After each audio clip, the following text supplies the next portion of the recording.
mapagpalang araw, exercise ng daliri. Ito, kaibigan. Ganito lang. Yan. Or, ito pala, ganito. Yan. Exercise tayo sa daliri, pagpalakas ng daliri. Oh. Pwede nyo pang, oh. Di ba? Oh.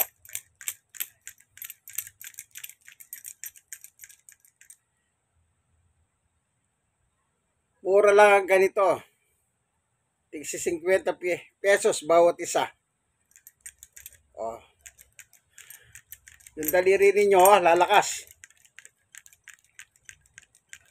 Magandang exercise po ito sa mga daliri natin. Pag naramdaman nyo nangangapal na, stop. Yung kaibigan kay Jesus, Brother Manny Bautista, God bless us all po. Bye-bye!